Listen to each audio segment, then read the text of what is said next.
여러분, 작년에 일본 불매운동 진짜 장난이 아니었죠. 이게 강제징용에서 시작된 한일 갈등이 결국은 경제전쟁으로 옮아붙었고, 반도체 소재, 그것도 첨단 소재 3가지를 중국이 수출을 안 하겠다. 일본이 수출을 제한하겠다죠. 제한하겠죠. 절차를 까다롭게 제한하겠다 하면서 경제전쟁으로까지 비화가 됐죠. 그러면서 우리 쪽에서는 일본 불매운동이 일어났었습니다. 게다가 그 무렵에 그 유니클로의 CFO가 또 이메일을 또 잘못 돌렸죠. 그죠?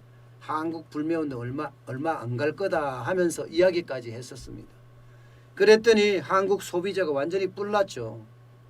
시작은 친정부에서 시작을 했는데 뭐 그 당시에 조국 민정수석이었나요? 죽창 들고라는 이야기까지 이야기했으니 뭐 얼마나 감정적으로 지금 불매운동을 시작을 했었습니까?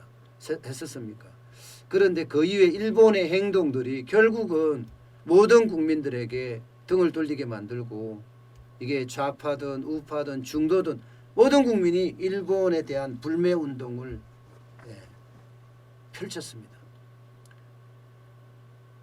그러다가 뭐 코로나19까지 지금 겹쳤잖아요. 그야말로 소비 불황이 직격탄을 때리니까 대부분의 일본 브랜드들 결국은 대규모 적자를 낼 수밖에 없었어요. 어떻게 생각하면 뭐 일본 제품 싹쓸이 구조조정 뭐 이렇게까지 이야기할 정도로 일본 업체들이 한국에서 맥을 추지 못했습니다. 당장 유니클로 매장 줄었죠. 그리고 인력 구조조정도 했습니다.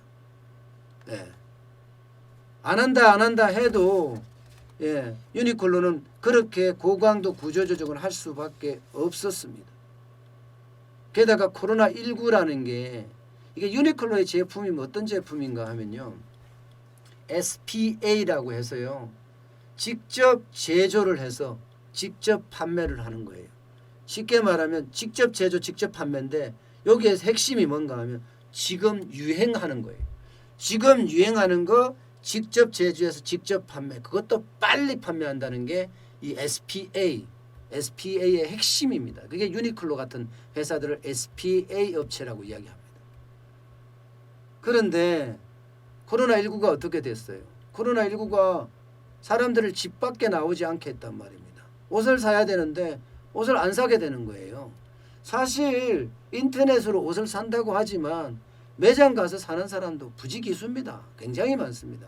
그런데 그렇게 되니까 구조조정이 뭐 될 수밖에 없는, 매출이 뚝뚝 떨어져서 쉽게 말하면 최악으로 갈 수밖에 없는 그런 상황을 맞았습니다. 유니클로 자체가 말입니다.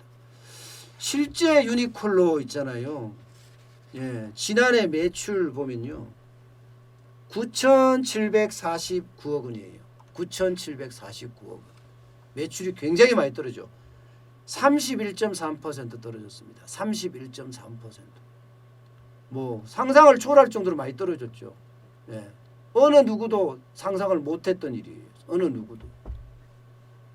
그런데도 뭐 매출이 떨어질 수밖에 없었던 그런 환경을 맞았던 겁니다.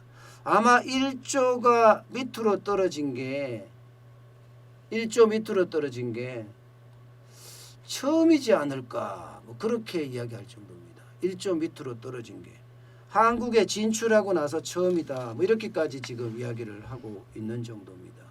게다가 작년에는 적자를 냈어요. 손실액이 19억이 났습니다. 19억. 무인양품도 마찬가지예요. 무인양품이라도 일본 업체 중에 괜찮은데 여기도 마찬가지로 매출이 1243억 원에 불과했습니다. 지난해 매출이. 그리고 71억 원의 손실을 냈어요. 무인양품도. 미니스톱이요? 마찬가지예요. 미니스톱 2019년이에요. 2019년 매출을 보면요, 뚝뚝 떨어지고 있었어요. 벌써.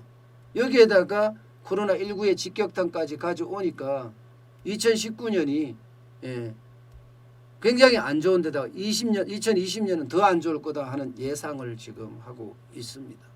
맥주는 어떻게 됐습니까? 맥주는 지난해 맥주 수입액이 49.2% 줄어들었습니다. 그래서 3,976만 달러, 중국한테 1위를 내줬어요. 14년 만에 처음입니다. 일본 맥주가 진출하고 나서요.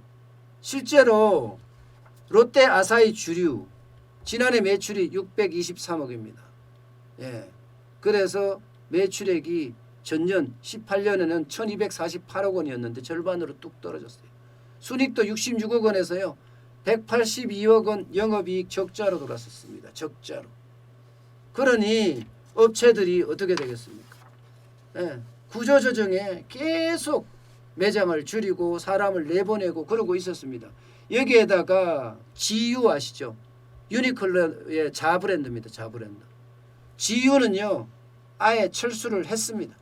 이제는 GU 브랜드를 한국에서 살 수가 없어요. 오는 8월까지 한국 매장 중단하고요. 예. 또 롯데 월드몰이나 롯데몰 뭐 수지점 이런 데 들어가 있거든요. 다 온라인 스토어까지 이제는 다 철수를 한다고 합니다. 그뿐 아니에요. 한국 올림퍼스 코리아. 야, 이거 카메라 진짜 잘 되는 데잖아요. 근데 올림퍼스 코리아도 지금 철수를 했습니다. 아예. 예. 올림퍼스라니까 카메라 잘 만드는 업체 중에서 대표적인 업체인데 뭐 할 수밖에 없는 그런 상황을 맞아온 거고요. 그 다음에 로이즈 컨택트 코리아. 로이즈 컨택트 코리아라고 여기는요. 여기도 일본 불매 운동에 완전히 직격탄을 맞은 그런 업체예요. 매출액이 뭐 떨어지기를 장난 아니었고요. 결국은 초콜릿을 여기서 안 만들겠다. 예. 그래서 지난 3월에 로이즈 초콜릿 자체가 한국에서 철수를 했죠. 햄버거 업체도 있습니다. 햄버거 업체는 모스버그. 이거요. 2018년까지 28개 매장, 23개 매장이 있었거든요. 여기도 철수했습니다. 여기도. 화장품 업체 DHC도 마찬가지예요. 예, 지금 H&B 스토어에서 퇴출됐죠. 쉽게 말하면 이커머스에서 퇴출됐습니다. 그러니까 영업을 제대로 못하니까 매출이 지금 축축 떨어지고 있죠. 아마 오래 버티지 못할 거다 그렇게 예상을 하고 있어요. 오래 버티지 못할 거다. 오래 버티지 못하고 이 업체들도 결국은 퇴출이 되지 않겠느냐. 지금 그렇게까지 생각해요. DHC가 퇴출이 된다. 뭐 사실은 옛날 같으면 상상도 못했던 일인데 이제는 그게 너무 현실적이 됐다는 거죠. 일본과의 관계가 우리는 지금 최악의 수순이죠. 예. 일본이 지금 굉장히 어려운 코로나19 때문에 굉장히 어려운 그런 상황이기도 하고요. 우리와 일본과의 관계도 굉장히 나쁘고요. 어쨌든 불매운동이라는 게 얼마나 무서운지 아마 현실적으로 보여줬고요. 하나의 실수가 그 당시에 유니클로의 CFO의 어떤 이메일이에요. 이메일이 그때 어떻게 나갔는지는 여러분도 아시잖아요. 예, 한국 뭐 불매운동 해봤자 금방 끝나. 쟤네들은 냄비 근성을 가지고 있어. 이런 식의 어떤 내용이 들어있던 이메일이었는데 아이고 참 하나가 이렇게 위험하다는 것.